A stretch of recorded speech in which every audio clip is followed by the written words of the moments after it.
ఇక కోల్ ఇండియాని ఎలాగ నిర్వీర్యం చేశారని చాలా ఇంట్రెస్టింగ్. అది కోల్ ఇండియాకి ప్రాఫిట్స్ ఉన్నాయి, వాళ్ళకి డివిడెండ్స్, వాళ్ళకి బాగా ప్రాఫిట్స్. వాళ్ళు ఏం చేస్తారంటే ఆ నిధుల్ని కొత్త కొత్త మైన్స్ డెవలప్ చేయడానికి ఇన్వెస్ట్ చేస్తారు. అది వాళ్ళ తాలూకు ఇదనమాట. కానీ వీళ్ళు ఏం చేశారు, ఆ కోల్ ఇండియాలోని డబ్బు అంతా గవర్నమెంట్ ఆఫ్ ఇండియా లాక్కున్నారు డివిడెండ్స్గా.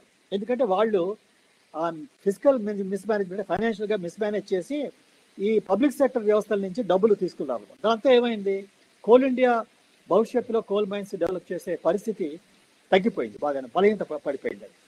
రెండోది చాలా ముఖ్యంగా ఏంటంటే గత 3-4 సంవత్సరాలుగా మరి మోడీ గారు ఏదో రిఫార్మ్ అంటాడు, నేనే గవర్నెన్స్ చేస్తున్నాను అంటాడు, ఇంకెవరికి తెలియదు అంటాడు, 70 ఏళ్ళు అంతవరకు ఏం అవ్వలేదు, నేనే చేస్తున్నానని ఆయన అంటున్నాడు.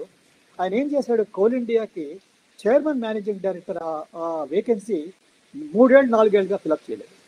అలాగే కోల్ ఇండియా సబ్సిడరీస్లో కూడా చైర్మన్ మేనేజింగ్ డైరెక్టర్స్ ఆ ఖాళీలు ఎక్కడా కూడా నింపలేదు.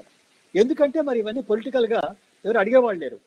ఇప్పుడు ఒక వ్యవస్థకి చైర్మన్ మేనేజింగ్ డైరెక్టర్ లేకపోతే ఆ వ్యవస్థ ఎలా నడుస్తుంది?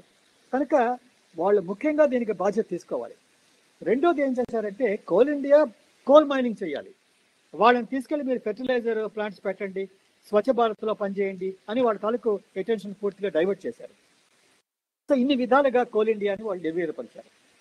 ఇంకోటి ఏం చేశారంటే కోల్ ఇండియాలో ఏమైందంటే కొంత కరోనా వల్ల ప్రొడక్షన్ దెబ్బతింది, కొత్త మైన్స్ డెవలప్మెంట్ దెబ్బతింది. తర్వాత మరి ఈ అయినా కూడా ఒక క్రైసిస్ వచ్చినప్పుడు నేను క్రైసిస్ వల్ల నేను చేయలేదు, ఈ కోల్ క్రైసిస్ వచ్చిన తప్పది. క్రైసిస్ని మేనేజ్ చేసిన వాడే మంచి మంచి గవర్నెన్స్ మేనేజర్ అనమాట. ఇక్కడ ఏమైందంటే క్రైసిస్ రాగానే ఈ ఎన్డీఏ ప్రభుత్వం చేతులు ఎత్తేసింది.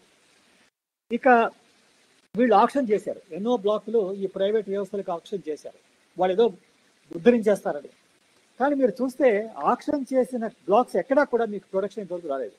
అంటే వాళ్ళు మనం లెట్ డౌన్ చేశారు. దానికి 2 కారణాలు. ఒకటి ఏంటంటే వాళ్ళకి నైపుణ్యత లేదు. ఇప్పుడు కోల్ ఇండియాలో ఉన్న నైపుణ్యత ఈ ప్రైవేట్ వ్యవస్థలో లేవు. వాళ్ళు మళ్ళీ పబ్లిక్ సెక్టర్ ఎంప్లాయీస్ని తీసుకుని వాళ్ళు రన్ చేయాలి. రెండోది ఏంటంటే వాళ్ళకి ఇండోనేషియాలో వాళ్ళ కోల్ మైన్స్ ఉన్నాయి, అక్కడ వాళ్ళు కుంభకోణాలు చేశారు ఇంపోర్ట్ చేసినప్పుడు అన్ని చోట్లను.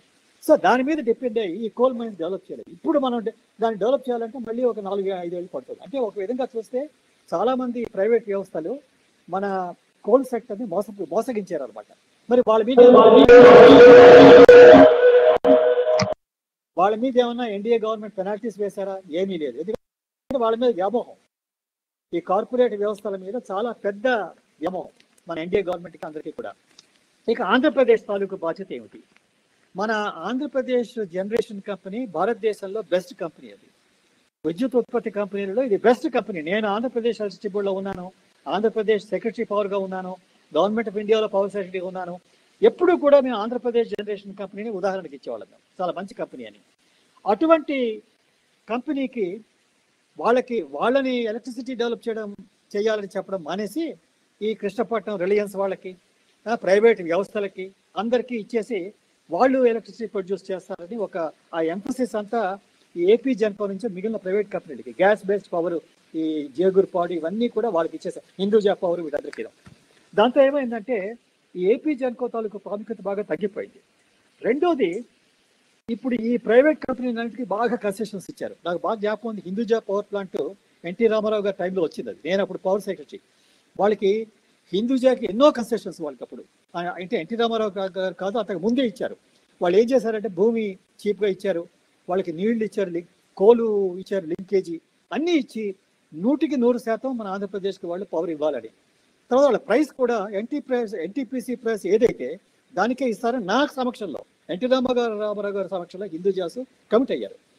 అయినా కూడా తర్వాత ఇవన్నీ సడలించేసి వాళ్ళు ఎంత ప్రైస్ కన్నా ఇవ్వచ్చు, వాళ్ళ తాలూకు క్యాపిటల్ కాస్ట్ ఇంక్రీజ్ చేసేసి వాళ్ళకి 100% కూడా ఇవ్వనక్కర్లేదన్నటువంటి పరిస్థితిలో ఈరోజు హిందూజాని మీరు అడగండి, ఆ హిందూజా పవర్ ప్లాంట్ 0, ఏమీ కాంట్రిబ్యూట్ చేయలేదు. వాళ్ళు ఎక్కడ ఐడియల్గా ఉన్నారు, వాళ్ళు ఎక్కడా కూడా మనకి కాంట్రిబ్యూట్ చేయలేదు. ఇంత పెద్ద కన్సెషన్స్ ఇచ్చిన తర్వాత వాళ్ళకి ట్యాక్స్ కన్సెషన్, మన జీవీఎంసీ అందరూ ట్యాక్స్ కన్సెషన్స్ ఇచ్చారు వాళ్ళకి.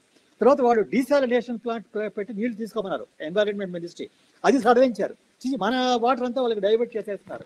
ఇన్ని విధాలుగా చేశారు, అయినా కూడా ఈ రోజు వాళ్ళకి కాంట్రిబ్యూషన్ లేదు. అలాగే మీరు గ్యాస్ బేస్డ్ పవర్ తీయండి, ఈ జీవీకే మన ఈ మన ప్రైవేట్ వ్యవస్థలు, విజయవాడ వాళ్ళ ప్రైవేట్ వ్యవస్థలు, వాళ్ళ గ్యాస్ లేదు. ఎందుకు గ్యాస్ లేదు? కృష్ణా గోదావరి బేసిన్లో రిలయన్స్ కంపెనీ మోసపుచ్చింది భారతదేశాన్ని. దాని మీద నేను గురుదాస్ దాస్గుప్తా గారు సుప్రీంకోర్టులో కేసు వేశాం. మరి ఈ రోజు అక్కడి నుంచి గ్యాస్ రాకపోవడంతో వాళ్ళు ప్రొడ్యూస్ చేయడం లేదు, చేస్తే చాలా కాస్ట్లీ ఎలక్ట్రిసిటీ. అక్కడ మళ్ళీ ప్రైవేట్ వ్యవస్థలే మనని మోసపుచ్చాయన్నమాట. ఇక ఏపీ జెన్కో సంగతి చూస్తే మన ఆంధ్రప్రదేశ్ రాష్ట్రం బాగా అప్పుల్లోకి వెళ్ళిపోయింది. ఇప్పుడు ఏపీ జెన్కోకి సరైనటువంటి నిధులు సమకూరిస్తే వాళ్ళు బొగ్గు కొంటారు. ఇప్పుడు విజయవాడ భారతదేశంలో బెస్ట్ పవర్ ప్లాంట్ అది. అటువంటి పవర్ ప్లాంట్ని రన్ చేస్తారు, రాయలసీమ పవర్ ప్లాంట్ రన్ చేస్తారు. ఇక్కడ ఏపీ జెన్కో తాలూకు ఎలక్ట్రిసిటీ చీపెస్ట్ అది.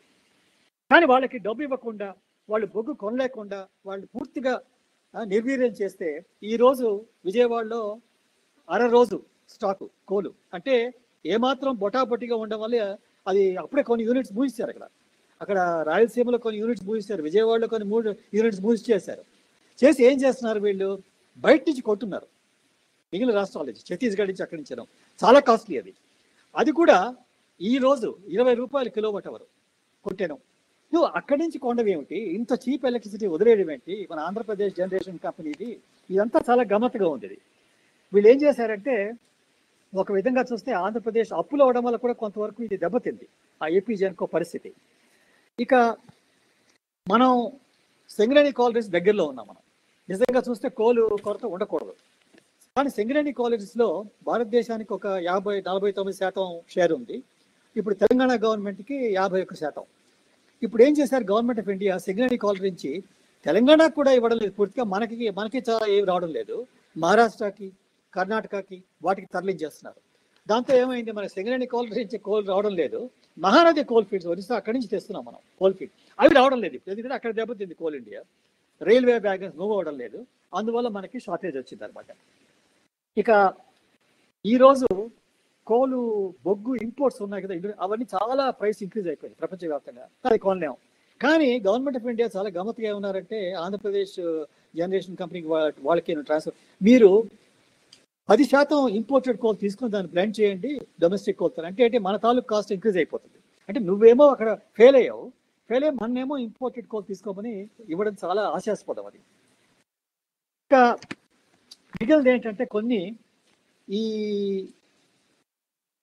కార్పొరేట్ వ్యవస్థలు ఇక్కడ కూడా మనకి సోలార్ ఉందనుకోండి, సోలార్ రూఫ్ టాప్స్ ఇవ్వచ్చు, రైతులకు సోలార్ పంప్ సెట్స్ ఇవ్వచ్చు. కానీ అక్కడ కూడా వాళ్ళు ఏం చేశారు? కార్పొరేట్ వ్యవస్థకు ఇచ్చేసారు సోలార్ ప్లాంట్స్. ఇప్పుడు ఆ కార్పొరేట్ వ్యవస్థ సోలార్ ప్లాంట్ నుంచి మనకి ఎలక్ట్రిసిటీ రావాలంటే 15% లాస్ ఉంటుంది. ఎందుకంటే మళ్ళీ అక్కడ కార్పొరేట్ వ్యవస్థల మీద వ్యామోహం. ఇక్కడ రాష్ట్ర ప్రభుత్వాల్లోనూ కేంద్ర ప్రభుత్వం అన్ని చోట్ల అలాగే ఉందన్నమాట. సో నా ఉద్దేశంలో దీనికి ఈ బాధ్యత ఎన్డీఏ గవర్నమెంట్ ముఖ్యంగా తీసుకోవాలి, కొంతవరకు ఆంధ్రప్రదేశ్ ప్రభుత్వం కూడా తీసుకోవాలి. నేను ఈ డేటా తీసుకుందామని ఆంధ్రప్రదేశ్ జనరేషన్ కంపెనీ వెబ్సైట్లో అక్కడ వెళ్తే సమాచార హక్కుల చట్టం ఇవన్నీ బయట పెట్టాలి. కానీ నేను విన్నది ఏంటంటే, అక్కడ ఎనర్జీ డిపార్ట్మెంట్ ఆంధ్రప్రదేశ్ వాళ్ళు అది బ్లాక్ చేశారు. అంటే ప్రజలకు ఏమి తెలియకూడదు, ప్రజల్ని బాగుపరచాలి, ప్రజలకు జవాబుదారీతనం లేదు ఆంధ్రప్రదేశ్ గవర్నమెంట్. ఇది కూడా చాలా అన్యాయం. ఇది ఇటువంటి సిచ్యువేషన్ ఎప్పుడు లేదు. ముందు అన్నీ మన వెబ్సైట్లో ఉండేవి. సో నేను అనుకోవడం ఏంటంటే, మనం పబ్లిక్లో చర్చించాలి. ఎందుకంటే అల్టిమేట్గా ఈ ఎలక్ట్రిసిటీని పే చేసేది మనమే, ఈ పవర్ కట్ వస్తే దాన్ని భరించేవి మనమే. ఎన్నో విధాలుగా మనం దెబ్బతింటాం దీనివల్ల. కనుక ఇది చాలా క్లిష్టమైనటువంటి పరిస్థితి. ఇది క్రైసిస్ మేనేజ్మెంట్ అనేది ఇక్కడ ఎన్డీఏలో నశించింది. ఆంధ్రప్రదేశ్ వాళ్ళు అప్పుల పాలయ్యారు. కొంతవరకు అప్పుల పాలు అవడం వల్ల వాళ్ళు కేంద్రానికి వలనరబుల్ అయ్యారు. ఇప్పుడు మున్సిపాలిటీలో ఈ value added tax, capital value మీద పెట్టారు. ఎందుకది? ఈరోజు కేంద్ర ప్రభుత్వం రాష్ట్ర ప్రభుత్వాన్ని మీద ఒత్తిడి తీసుకొస్తున్నారు. ఎందుకంటే మనం వలనరబుల్ అయిపోయాం. ఇక్కడ మనం జాగ్రత్తగా ఫైనాన్సెస్ మేనేజ్ చేసుకుని ఉంటే అంత వలనరబిలిటీ ఉండకపోవచ్చు. సో మీరు చర్చించాలి ఈ విషయాలను, నేను ప్రజల్లోకి తీసుకెళ్ళాలి చాలా పెద్ద ఎత్తున. రెండోది ఏంటంటే, ఇప్పుడు విశాఖపట్నం స్టీల్ ప్లాంట్ ప్రైవేటైజ్ చేస్తున్నారు. ఏదో ప్రైవేట్ వాడు ఉద్ధరిస్తాడు. అది ఏంటి ఉద్ధరిస్తారు? మంచి విశాఖపట్నం స్టీల్ ప్లాంట్ ప్రభుత్వ వ్యవస్థలో ఉన్నప్పుడు ఎంత ప్రాఫిట్స్, వాళ్ళకి క్యాప్టివ్ మైన్ ఇస్తే వాళ్ళు ఎప్పుడైనా ప్రాఫిట్స్ చేస్తారో ఆ డబ్బంతా మళ్ళీ ప్రభుత్వానికే వస్తుంది, ప్రజలకే వస్తుంది. సోషల్ పాలసీస్ అన్నీ ఉంటాయి, రిజర్వేషన్స్ ఉంటాయి. ఇన్ని విధాలుగా తీసేసి ఒక ప్రైవేట్ కంపెనీకి ఇస్తాం. పాస్కో ఏదో ఒక కొరియన్ కంపెనీకి, POCSO Korean company LG polymers చూసాము ఏమైందో. ప్రైవేట్ కంపెనీ హిందుస్థాన్ జీకి చూసాం, పక్కనే ఉంది, ఎలాగ మిస్మేనేజ్ చేశారో. వాళ్ళ భూమి మాత్రం మిగిలింది, ఇంకేం లేదు అక్కడ. ఆ భూమిని కూడా వాళ్ళు కబలిద్దామని ట్రై చేస్తున్నారు. సో ఈరోజు ఈ ప్రైవేటీకరణ వల్ల వచ్చే ఈ క్లిష్ట పరిస్థితులు, ఈ కోల్ క్రైసిస్ ఒక ఉదాహరణ. ఇది చాలా పెద్ద ఇష్యూ ఇది. సో నేను మీ అందరికీ విజ్ఞప్తి చేసేది అంటే ఈ విషయాలు మీరు ప్రజల్లోకి తీసుకొని చర్చించాలి. Thank you very much.